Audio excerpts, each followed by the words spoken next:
Okay, welcome to Math and Engineering Help Desk. I hope you are well today. This lesson is going to review the concepts of solving a system of equations. We're going to use a graphic method and then also use algebra to verify what the solution is and how we would express that solution. So this video is not only going to show you how we go about identifying a solution to a system of equations, what it is, and also how we can find it without necessarily having the graph. So in class, what we had talked about is that we had ended up having a discussion about the systems here that you see on the bottom. Oops, this is the drag of the page. The systems that you see here, A, B, and C, and also which of the graphs match up with those. In addition to those, I'm going to show you how one of them we can actually get the solution algebraically, and that we're going to do with actually letter A. We're going to solve that system using algebra as well as using the graphs. So the first thing I want to do is I want to show you what the applet on the lesson web page allows you to do. So right now, as you can see, this particular applet is set up for the first system. That is y equals 3x plus 5 and y equals negative 2x plus 20. And here's the system that we're looking at right there. So this particular system, let's actually, I don't think I can full screen this particular applet, but that's okay.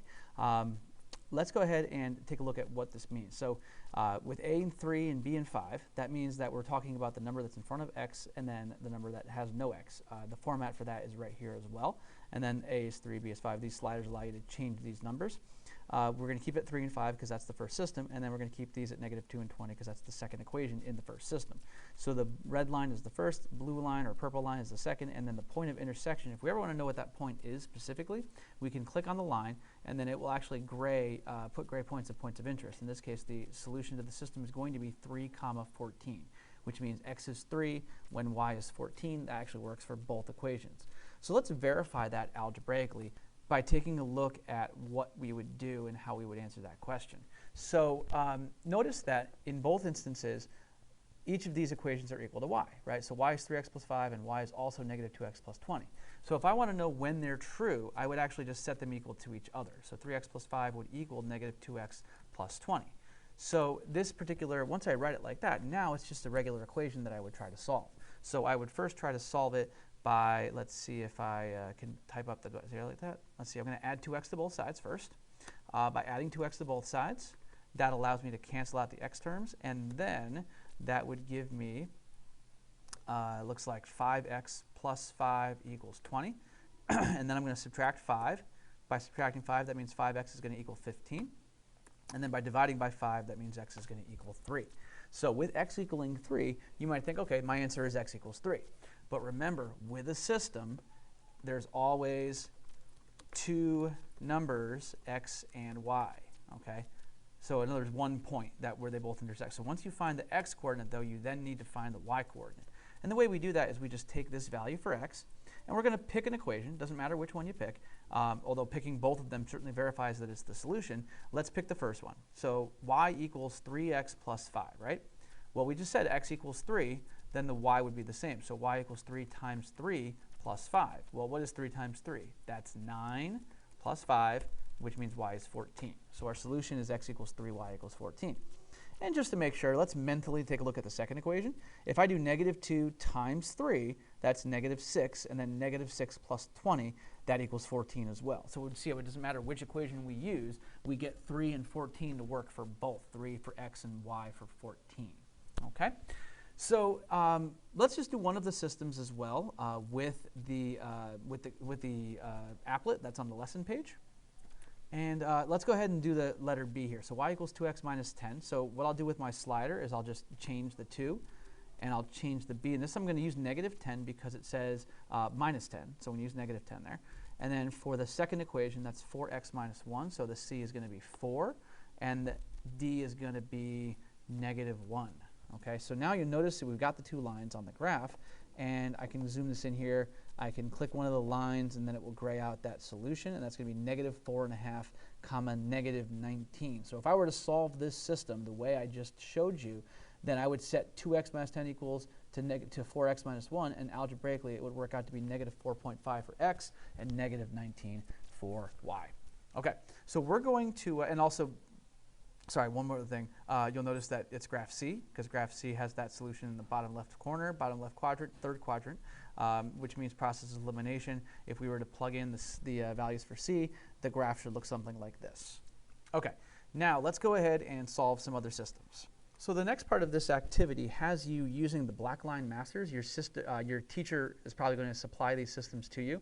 We're actually going to see 4 of them, 4 out of the 5 that are available as pre-made systems, and then there's a 6th one that you would do by yourself. We're going to see, in this case, examples of equations where there's one solution, maybe no solutions, or maybe infinitely many solutions, and we'll talk about what they mean when we see it. So we're going to do them algebraically. We could do them graphically as well. We could always graph them, and maybe we'll do that for one of them, but we'll also do them algebraically to make sure that they work.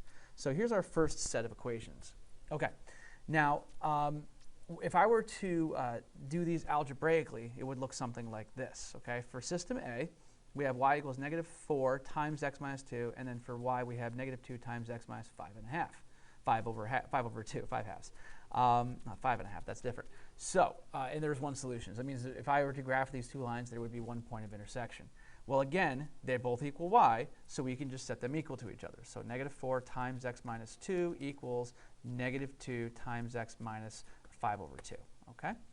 So this one involves some simplification. We want to get these parentheses to be consolidated, and so we can balance our equation.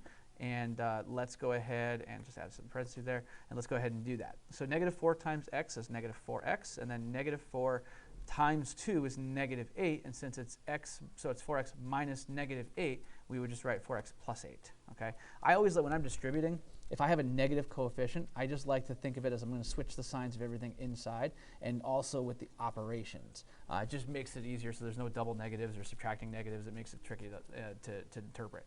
Okay, the other side here, -2, that's another -2, so that's going to be -2x. Now this time I'm multiplying by -5 over 2.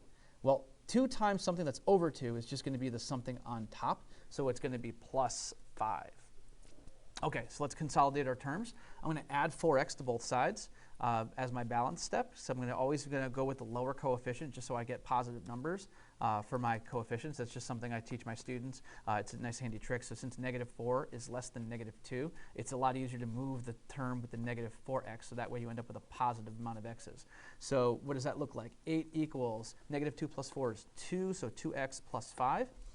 And then I'm going to subtract 3, so that's going to be 3 equals 2x, which means x is going to be divided by 2. That's going to be 1.5 or 3 over 2. Either way you want to write that. Okay, so the x value that we're going to use for the system is 1.5. Now, I'm going to then take that information. I'm going to come over here. I'm actually going to plug it into the second equation because I've got a fraction in here already. So if I were to plug in y equals -2 times 3 over 2 minus 5 over 2. Don't mind the parentheses if you can help it. That's going to be 3 minus 5, which is -2. So y would equal -2 times -2. Put the parentheses in there because when we subtract that, and that's -2 over 2, my fault. So that's going to be -1. And then -2 times -1 is going to be +2. So my total solution for this system is going to be written as a point, 1.5, or 3 over 2 if you prefer. 1.5 and then comma 2. Okay, sorry for the extra characters there. Now, let's verify that this is indeed the solution, and we'll go ahead and make a graph of this. Okay, so I've put both of the equations as is into Desmos. I have an extra set of parentheses here. I just like putting fractions in parentheses. It just makes it easier for me to read. You don't have to do this. You can just write x minus 5 over 2. When you put the slash, it'll automatically create the fraction for you. So let's go ahead and graph this. Now remember, our solution was 1.5 and 2, I believe it was. So if I graph this and then plot the intersection, let's take a look and see what we get. 1.5 and 2. So graphically speaking, our equation, our solution for this is true. Now, you may say, well, hey, what about if I do it the other way? What if I go ahead and just plug in these numbers and plug in the equations into the graph and then check it that way? Well, you can certainly find a solution that way, but your job then is to take those points and make sure that 1.5 and 2 actually work. So if I plugged in 1.5 here and then subtracted 2 and then multiplied by -4, do I get 2? And then the same thing with the second equation. Okay, so finding it algebraically obviously is very helpful if you don't have a graphing calculator, but being able to interpret the graph and understand what the solution of this system means is the point of this lesson.